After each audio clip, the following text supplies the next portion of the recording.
오늘 제가 이 처음 표적이라는 이 설교를 하게 되는데, 오늘 새벽에 일어나니까 미국에 있는 은퇴 목사님이 아주 은퇴 목사로서는 헌금을 해왔더라고요. 너무너무 감사해서 제가 그분에게 감사 메시지를 남겼는데, 그분이 대학 다닐 때 처음에 우리 모임에 와서 제가 이 처음 표적 물로 포도주를 만든 그 말씀을 전했더니 첫날 와서 이 말씀을 듣고 예수를 믿게 됐어요. 그래가지고 선교사로 미국 가서 그 일을 하신 분인데, 제가 이 새벽에 일어나자마자 그분의 메시지를 듣는 가운데, 와, 오늘 말씀은 너무너무 은혜스러운 말씀이다, 이런 생각이 들더라고요. 이제 말씀은 상황에 따라 참 중요한데, 그분은 아주 잘생겼어요. 너무너무 외모가 멋있고 잘생겼는데, 처음에 왔을 때 아주 귀공자처럼 보이더라고요. 저 사람도 예수 믿을까? 걱정을 했는데, 계속 예수를 믿더라고요. 그래서 나중에 보니까 자기가 처음에 와가지고 물로 포도주 된 목사님의 말씀을 듣고, 제가 그때 예수를 믿었습니다. 너무너무 감동된 얘기인 것 같아요. 그래서 오늘은 특별히 이 말씀이 내 마음에 정말 뜨겁게 다가옵니다. 여기 11절에 보면 예수께서 이 첫 표적을 갈릴리에서 행하여 그 영광을 나타내심에 제자들이 그를 믿으니라. 예수님께서 이 처음 표적을 행했을 때 영광이 나타났다 했어요. 영광이 나타났다.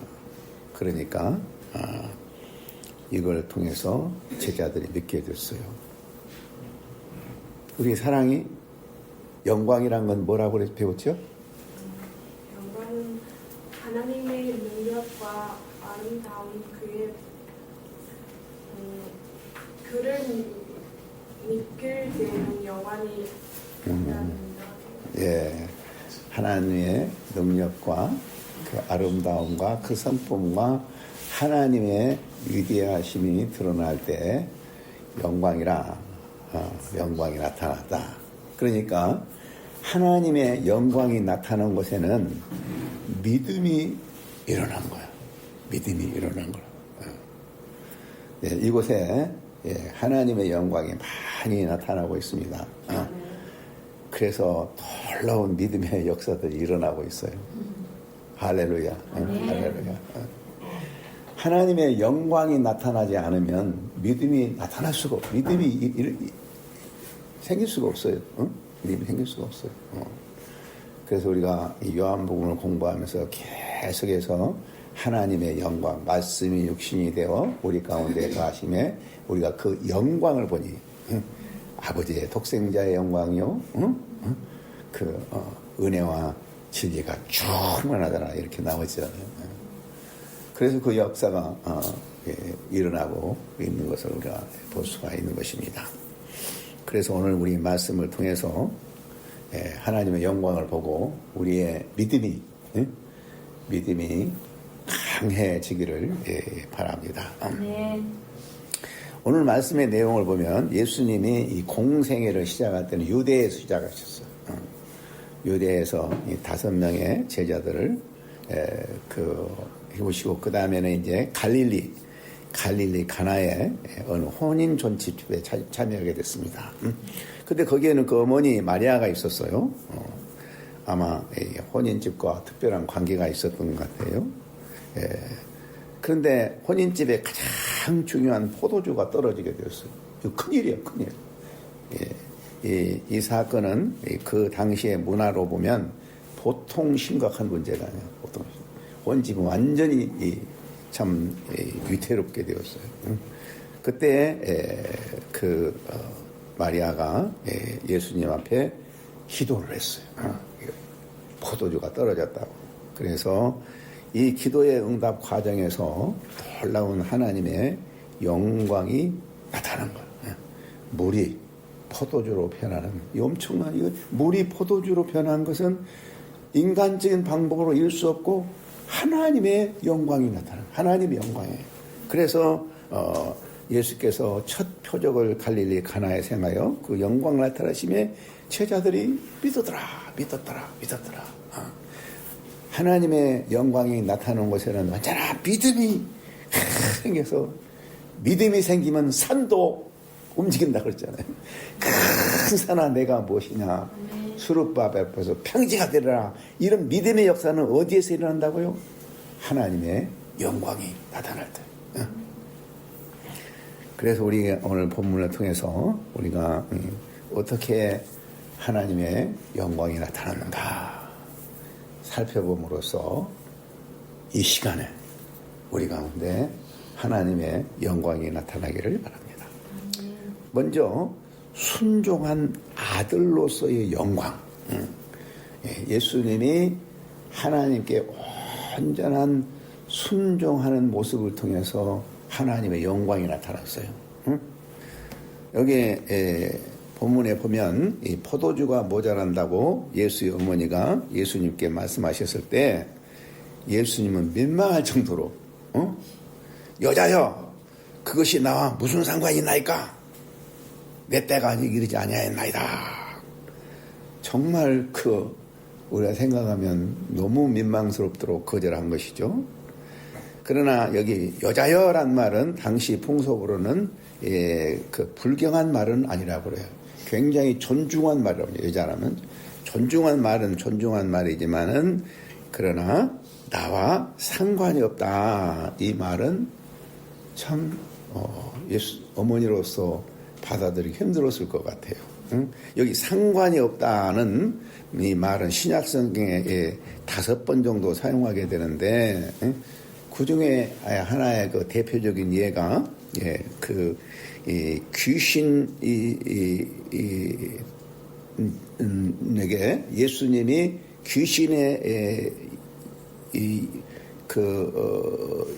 귀신이 들어오지 못하고 귀신과 대적하면서 귀신에게 하는 말씀이에요.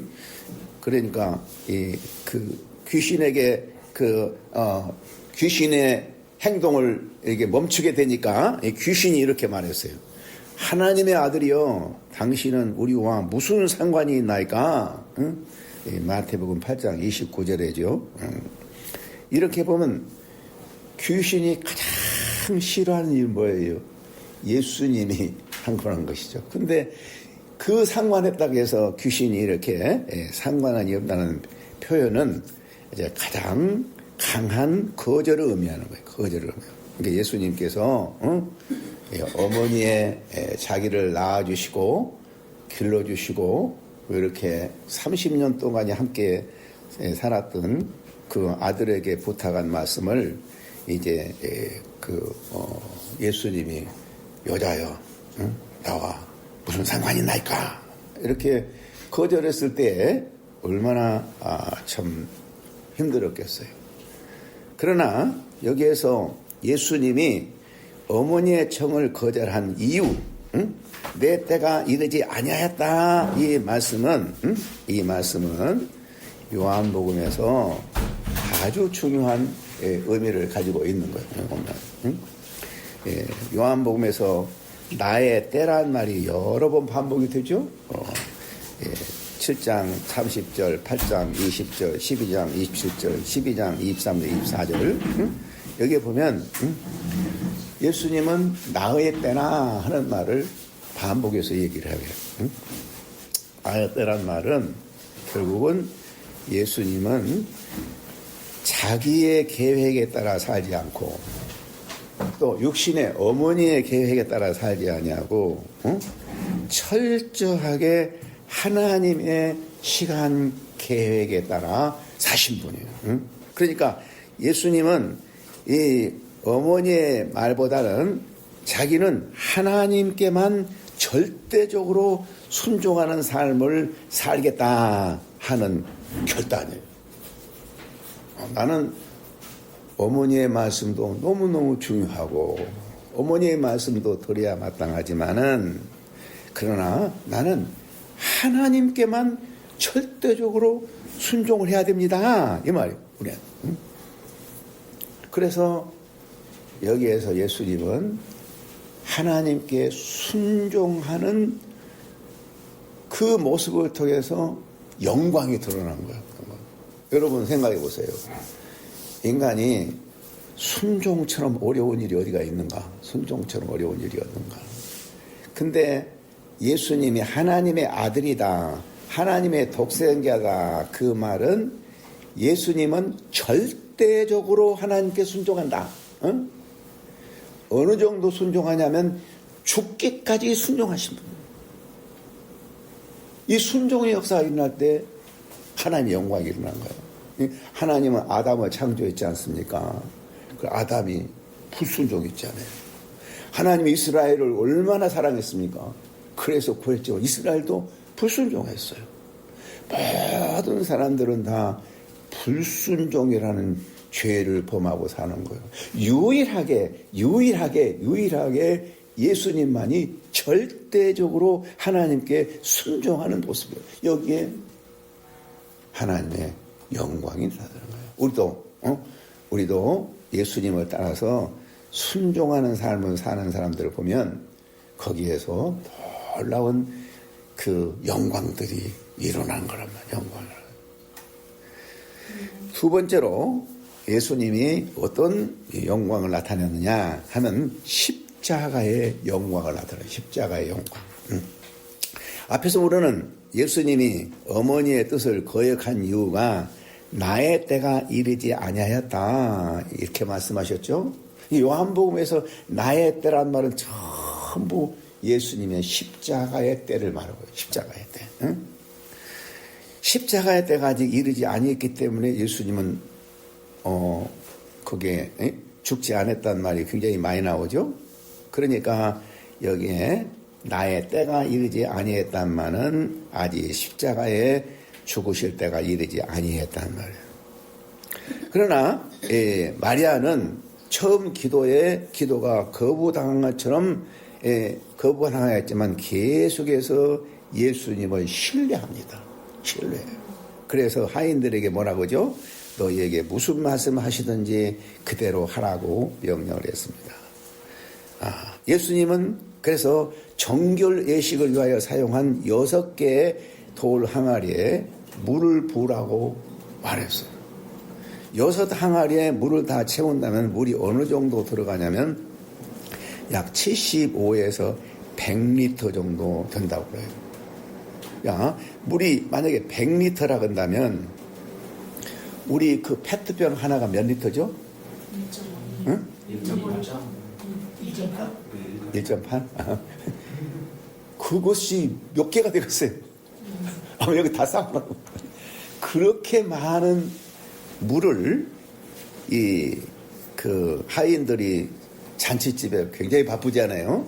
근데 물을 채우라 하니까 하인들이 물을 어느 정도 채웠다겠냐면 아구까지 채웠다. 아구까지. 엄청나게 팔레스타인에는 물이 없어요. 그러니까 샘을 찾으려면 아주 1km 정도 멀리 있는다가 막 물이 이렇게 저 지하에 있으니까 두레봐서 꺼내가지고 이렇게 하는 그런 일을 이 하인들이 가서 물로 채우라. 그러니까 그것을 다 채웠어요. 응? 그리고 나서는 방금 물을 항아리에 채우라고 했는데 포도주를 가져오라고 연회장에 갔다가 물을 갖다 주고 물을. 이거 어떻게 되겠어요? 포도주 달라고 물을 갖다 줬는데. 그런데 기적적으로 그 물이 포도주가 되고 포도주가 되고. 와. 앞에는 우리가 예수님이 하나님의 아들로서 순종했다고 그랬는데 여기는 하인들의 순종이 또 올라온 거예요. 물을 다 채운다는 순종이 얼마나 힘들 뿐만 아니라 아니 연회장은 술 가져오라. 그런데 예수님이 물을 갖다 주라고. 그러니까 예수님의 말씀에 절대적으로 순종을 했어요. 순종이라는 것은 자기의 생각과 자기의 계획과 자기의 뜻에 따라서 행동한 것이 아니고, 아무리 자기의 계획과 자기의 뜻과 이것이 말도 안 되는 일이고, 또 자기의 힘으로는 도저히 불가능한 일이지만은 주님이 말씀하시니까, 예수님이 말씀하시니까 그대로 순종하는 게 순종이야. 이게 순종하지 않은 사람은 전부 다 이유가 있어요. 나는 이래서 못. 그러나 여기 하인들은 한마디 이유가 없어요. 주님이 물 채우라는 게 물 채웠고, 물 갖다 주는 게 갖다 줬어요. 그런데 거기에 기적이 일어났어요. 근데 놀라운 것은요, 이 연회장은 맛있는 포도주를 마시고도 이 포도주가 어떻게 되는지를 모르는데 물도온 하인들은 알아. 그래서 여기 몇 말씀 어디에 있죠? 거기 9절에 보면 연회장은 물로 된 포도주를 맛보고도 어디서 났는지 알지 못하되 물도온 하인들은 알더라. 알더라. 이 알더라 말은 영적인 비밀을 안단 말입니다. 이 세상에 우리 참되운 그리스도인들은 어떤 사람들입니까? 세상 사람들은 죽어도 알 수 없는, 전혀 알 수 없는 그 영적인 비밀, 하늘의 비밀을 알게 된 거예요. 우리 니고데모 같은 사람은 바리새인이요, 종교 지도자로 성경에 능통한 일이지만 예수님이 네가 거듭나야 되겠다 하니까 전혀 몰랐잖아요. 그런데 이 하인들은 알았어요. 우리가 영적인 세계를 아는 사람처럼 가장 위대한 사람은 없는 거예요. 세상 사람들 전혀 볼 수 없고 알 수 없는 일을 하나님을 경험하고 깨닫는 사람 어때요? 무슨 일인지 가능한 거예요. 불가능한 일이 없는 거예요. 네. 그런데 여기에 영적인 아주 중요한 뜻이 있는데, 결료에 사용할 물이 맛있는 포도주로 변했다 하는 뜻은 무슨 뜻인가? 우리 결례의 물이란 것은, 결례의 물이란 원래 정결하게 하는 예식이야. 우리가 제사장들이 예식을 행할 때 손을 씻고, 또 유대인들은 언제든지 밖에서 하면 손을 씻어야 돼. 근데 그것이 그냥 더러운 손을 씻는다는 물리적인 개념보다도 정결 의식이야. 하나님 앞으로는 깨끗해야 된다. 그런데 사실은 결례의 물로 아무리 손을 씻는다고 해서 깨끗해집니까? 아무리 깨끗해질 수가 없는 거예요. 근데 예수님이 이 물을 포도주로 만들었다, 이 사실은 진정한 결례 깨끗게 하는 능력이 있다는 거예요. 물이 포도주가 되었다는 말은 포도주가 피가 된 것처럼, 피처럼 빠른 거죠. 피를 상징한 거예요. 그 피를 상징하기 때문에 바로 예수님은 이 물을 통해 십자가의 피 흘림을 통해서 사죄에 깨끗게 하는 역사를 이룬 거예요. 그러니까 이것은 뭘 말합니까? 예수님은 십자가에 아직 죽지 않았지만 이 사건을 통해서 어때요? 내 때가 이루지 아니했다고 그랬잖아요. 근데 내 때에 이룰 십자가의 피의 능력을 나타내는 거예요. 응? 불가능한 것을 가능케 하고 죄를 깨끗게 하는 놀라운 은혜의 역사를 이룬 거예요. 그러니까 처음에 그의 어머니 말에 나와 상관이 없다고 거절한 것 같지만 사실은 예수님의 방법으로 어머니의 청을 들어준 거예요. 우리는 가끔 기도하면 안 들어준다고 하기 쉬운데, 하기 쉬운데, 그러나 우리의 기도는 우리의 방식으로가 아니고, 여인의 방식으로가 아니고 예수님의 방식으로 기도를 들어줍니다. 그러니까 이 사건은 참 기도를 들어주신, 내 때가 이르지 아니었다고 거부한 것 같지만 그 어머니의 진짜 마음을 알고 그 물을 포도주로 변화시킴으로써 말미암아 십자가의 피를 통해서 사죄의 역사를 이루실 사건을 이 사건의 상징으로 보여주면서 그 어머니의 청도 들어주고 그 사회의 문제를 바꾸어 놓은 것입니다. 이 사건이야말로 십자가의 피를 통해서 변화되지 않을 사람은 아무도 없다는 거예요. 십자가의 보혈의 피를 믿는 사람은 변화의 역사가 일어나는 거예요. 인간적으로 불가능한 모든 사람들이 예수님의 십자가의 피를 통해서 맛이 없는 무가치한 물이 맛있는 포도주가 되듯이 무가치한 우리 인생들이 아주 가치 있고 쓸모있는 위대한 사람으로 만들어주는 사건이 십자가의 역사인 거예요. 그래서 우리는 십자가를 믿어야 되는 거예요. 저는 지금까지 50년 이상 거의 60년 가까이 내가 사역을 한 것 같아요. 대단한 사람이죠. 이렇게 많이 사역을 하면서 많은 사람들이 이 물처럼 무가치한 상태에서 아주 쓸모있는 사람으로 변화된 역사를 너무너무 많이 경험을 했어요. 너무너무.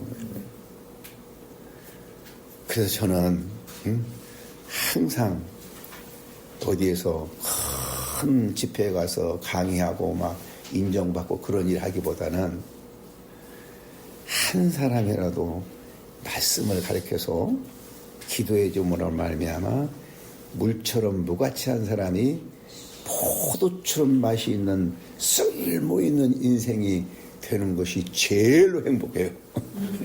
제일로 행복해요. 나는 그것이 그 무엇보다도 가장 행복한 거예요. 행복한 거예요. 응? 내가 이렇게 많은 그런 쓸모없는 사람이 믿음을 통해서 참 물과 같은 사람이 포도주로 변하는 역사의 얘기를 하면 한이 없이 많아요. 근데 난 딱 한 가지만 얘기하고 싶어요. 시간에 한 가지 예만을 얘기하고 싶어요. 옛날에 아주 노름으로 집을 나지고 가산을 탕진한 한 가장이 있었어요. 그런데 그 가장이 십자가의 복음으로 변화되어서 가정을 잘 다스리는 그 한 사람의 예가 있어요. 사실 노름이라는 것은요, 이 노름이라는 습관은 고칠 수 없는 무서운 병이에요. 이것은 정신병의 일부로서 미국은 이 정신병 치료하는 방식으로 치료를 한다고요.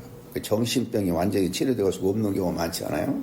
그래서 노름이라는 병이라는 것은 결국 치료가 안 되고 폐가 망신하고 자진도 망하고 가족도 망치는 그런 예가 허다하게 많아요. 허다하게 많아요. 근데 이분은 중학교 교사였는데 방학만 되면 바다의 이야기, 정선 등에 가서 시간을 보면서 거의 집에를 안 와요. 이 얼마나 이 사람은 이 방학만 되기를 기다리지 몰라요. 근데 그분의 아내는 눈물로 호소를 해보고 목사님에게 자꾸 도움도 구하고 해봤지만 안 들어요. 사람은 변화될 수가 없지요. 이 가족들은 이혼만이 답이라고요. 이런 사람은 이혼 계속했다가는 당신도 자녀도 다 망하니까 빨리 이혼해야 된다고. 근데 그분의 아내는 그야말로 예수님을 십자가를 믿었기 때문에 믿고 더 울고 기도를 해요. 눈물로 기도를 했는데 기적적으로 치유가 일어난 거예요. 이야, 얼마나 놀랍니까? 그래서 그는 결국 좋은 남편으로 좋은 아빠로서 가정을 잘 이루고 또 교회에도 장로 직분을 받아서 그 유일하게 장로님 중에는 성경 가르친 분은 이분 한 분밖에 없어요. 현직 장로로서는. 그러면서 2남 1녀를 두었는데 자녀들이 아주 훌륭하게 키워서 결혼도 잘하고 직장생활도 잘하는 아주 훌륭한 이런 분으로 변화를 받았어요. 그런데 이분이 엊그제 40주년 결혼 40주년을 맞았답니다. 그래가지고 이제 그 아내가 외국 대학생들을 섬기느라고 아침 일찍 나와서 밤늦게 집에 들어갔는데 저녁상을 아주 성대하게 준비해가지고 아주 저녁을 대접을 했더랍니다. 그리고는 손글씨로 그 감사의 편지를 써가지고 줬대요. 그 편지를 읽어보니까 그야말로 참 자기 같은 사람을 버리지 않고 눈물로 기도하여서 자기를 주의 은혜로 변화되게 해준 것을 가지고 구절구절 그렇게 감동적인 글을 줘서 그걸 읽으면서 눈물이 펑펑 쏟아졌다고 합니다. 그런데 그 편지를 교회 성도들 앞에서 전도사님을 하고 대독하게 읽어줬는데 그 전도사님이 나무 편지를 읽다가 편지를 읽지 못하고 눈물을 흘리고 있었어요. 눈물이 박쳐가지고 편지를 못 읽은 거야. 이게 얼마나 감동적인지. 그리고 나아가서 그 남편은 한국 대학생 섬기는 그 아내의 사역을 적극 지원하여서 학생들에게 점심을 사주라고 금 1봉까지 주었다고 합니다. 이게 얼마나 놀라운 일이에요. 놀라운. 이것이 하나님의 역사입니다. 우리는 예수님의 십자가를 통해서 나같이 무가치한 자가 얼마나 쓸모있는 사람으로 변화될 수 있는가를 믿어야겠습니다. 지금까지 나와 같이 쓸모없는 자를 이렇게 변화해 주신 것을 감사하며 더욱 변화된 인생을 살기 위해서 우리는 계속 십자가를 붙들어야 됩니다. 정말로 예수님의 십자가의 은혜로 한 사람이 변화될 때, 한 사람이 변화할 때 그 역사는 놀라운 역사를 일으키는 이런 거예요. 우리는 큰 일, 많은 일, 사람들에게 인정받고 존경받는 일만 하려고 생각하지만 사실은 아무 이름 없는 보잘것없는 한 사람, 그 아무도 인정해주지 않고 아무도 사회에서 쓸모없다고 생각한 그 한 사람을 예수님의 십자가로 변화시켜서 그 사람이 변화되면 엄청난 기적 역사가 일어나는 거예요. 그래서 우리는 너무 큰 교회나 그 아름다운 곳에 가서 예배드리고 거기에서 사는 것만이, 거기에 쓰시는 것만이 큰 일이라고 생각할 것이 아니라 정말 힘들고 어려운 가난한 한 영혼을 섬기는 그 사역 속에서 기적이 일어난다는 것을 믿어야 될 거예요. 그래서 우리는 방학 동안에 2달 동안에 아침 9시부터 저녁 6시까지 밥 먹는 시간 외에는 딱 1시간 외에는 숨 쉴 수 없도록 공부를 하고 있어요. 난 저 사람들이 저럴 수 있으리라고 상상을 못했어요. 나도 놀래. 저 친구들이 어떻게 오다가 도중에 갈까 했더니 벌써 일주일 반을 지냈어. 일주일 반 동안에 이런 사역이 일어났던 것을 볼 수가 있어요. 하나님, 정말로 이들을 변화시켜 주십시오. 25만 명의 대학생들을 우리가 변화시킨다는 건 도저히 불가능한 일이지만 이 몇 사람이 정말로 성령의 역사로 말미암아 변화가 된다면 폭발적인 부흥의 역사가 일어나라고 믿습니다. 믿습니다. 이처럼 예수님은 그야말로 십자가의 영광을 드러내는 사건입니다. 이것이. 세 번째는 모든 것을 공급하시는 참 신랑으로서 영광. 요한복음 3장 29에서 30절에서 보면 예수님을 신랑으로 묘사하고 있는 걸 볼 수 있습니다. 세례하는 신부를 취하신 분은 예수님이시고 자기는 그 친구일 뿐이라고 하면서, 그리고 그 친구로서 신랑의 소리를 들을 때 기뻐한다고 했습니다. 그리고 그는 흥하여겠고 나는 쇠하여야 되리라 이렇게 말했어요. 오늘 본문 9절부터 10절에 보면 혼인집에서 신랑의 책임이 무엇인가를 알 수 있죠. 연회장은 물로 된 포도주를 맛보고도 어디서 났는지 알지 못하되 물도온 하인들은 알더나 연회장의 신랑을 불러 말하되 사람마다 먼저 좋은 포도주를 내고 취한 후에 낮은 것을 내거는 그대는 지금까지 좋은 포도주를 두었도다. 신랑이 포도주를 준비해야 되는 거예요. 그래서 연회장은 신랑이 이렇게 좋은 포도주를 만들 줄 알았어요. 그러나 인간 신랑은 포도주를 공급하는데 실패했어요. 누가 참 포도주를 공급했습니까? 응?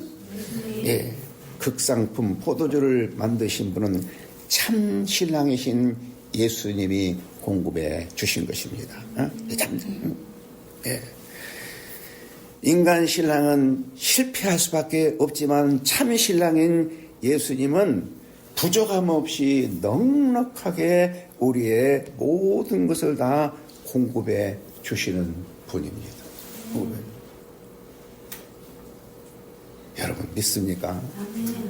믿습니까? 우리가 인간 신랑에서 신랑에 실패한 많은 사람들이 참 신랑이신 예수님을 만나서 위대한 인생을 사는 사람들이 얼마나 많이 있습니까? 저는 그것을 너무너무 믿습니다. 너무너무 믿습니다. 정말 뼛속 깊이 믿습니다. 예수님을 통해서 공급받을 수 없는 건 아무것도 없다. 주님만을 꼭 붙잡고 하면 주님은 우리의 필요한 모든 것을 다 공급해 주신다. 나는 이것을 뼛속 깊이 믿습니다. 뼛속 깊이 믿어요. 우리 믿으십시다. 우리의 참 신랑 예수님으로부터 모든 것을 공급받고 우리의 모든 필요를 많이 공급받고 나눠줍시다. 나눠줘요. 얼마든지 우리는 나눠줄 수 있는 사람이 되는 거예요. 나눠줄 수 있는 사람. 사실 나 같은 사람이 이렇게 많은 사람을 나눠주는 사람이라고 될 수 있을 사람이 누가 있겠어요? 나 오늘 아침에 제 아내하고 얘기하면서 충격을 받았어요. 제가 제 아내하고 결혼을 하려고 그러니까 자기 친구가 아니 그런 사람하고 결혼을 하고요. 너 정신 차리라고. 그래서 나 중매한 사람에 찾아가가지고 항의를 했대요. 왜 그런 사람하고 나한테 나를 얼마나 무시했으면 저런 사람하고 결혼을 하게 했냐고. 나 오늘 처음 들었어요. 그 얘기를. 너무너무 지금 들어도 화가 나더라고. 내가 그걸 알았다면 결혼 절대 안 했을 거야. 근데 내가 듣기로는 저 사람이 내가 한갑더라도 기다린다고 했대요. 그 말을 듣고 나는 결혼을 했거든요. 근데 오늘 듣고 보니까 참 너무너무 아주 지금 들어도 화가 나더라니까. 사실 그런 사람이었습니다. 제가 그렇게 보잘것없는 사람이었습니다. 서울에 있는 사람 내를 볼 때 그렇게 보잘것없고 저렇게 연약한 사람이었습니다. 그러나 나는 내가 생각할 때 참 쓸모있는 사람이라고 생각해요. 어떻게 생각해? 그렇죠? 쓸모있는 사람. 쓸모있는 사람을 생각해요. 내가 생각할 때 왜 내가 잘나서 쓸모있는 사람이 아니라 예수님이 나를 쓸모있는 사람으로 만들어주셨어요. 쓸모있는 사람 만들어주셨어요. 여러분 쓸모있는 사람 만들어주실 겁니다. 난 그건 믿습니다. 이미 어떻게 요즘 세상에서 이 대학생들이 아침 9시부터 밤 6시까지 점심시간 외에는 그렇게 숨도 쉬지 않고 이런 사람이 세상에 어디가 있습니까? 어디가 있어요? 여기 하나님이 하신 일이에요. 나는 이곳에서 이 남산 이 자락에서 정말 예수 그리스도의 놀라운 십자가의 능력이 나타나서 25만 명의 대학생 복음전도 역사가 일어나려고 믿습니다. 믿습니다. 예수님이 왜 이렇게 하나님은 축복하신지 여기 계신 한 분 한 분들 너무 귀한 분들이요. 너무너무 귀한 분들이요. 어떻게 이렇게 주님을 위해서 목숨을 바쳐서 헌신하기로 결심된 사람들만 이렇게 모아주셨냐고?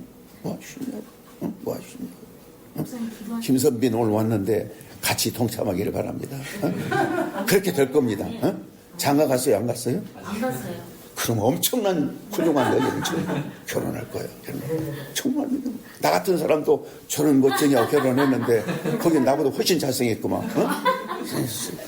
얼마든지 가능해요. 내가 웃자고 하는 것이 아닙니다. 웃자고 하는 얘기가 아니야. 여러분 농담같이 여기지만 그것이 아닙니다. 그것이 아닙니다. 나는 뼛속 깊이 예수 그리스도의 십자가를 통해서 변화되지 않은 사람 아무도 없다. 얼마나 기다리냐가 중요하지. 얼마나 기다리냐. 그런 영광이 나타날 때 믿음이 일어난 거야. 믿음이 일어난 거야. 예수님이 순종의 영광, 십자가의 영광, 신랑으로서 모든 것을 공부한 그 영광이 일어날 때 제자들이 믿어서 그 제자들이 온 인류를 구원하는 역사를 이루지 않습니까? 있지 않습니까? 우리 이러한 영광을 이곳에서 볼 수 있다. 이곳에서. 그래서 이 하나님의 충만한 은혜가 우리에게 넘치는 그야 영광이 기적이 나타나는 주의 역사가 되기를 주님의 이름으로 축원합니다.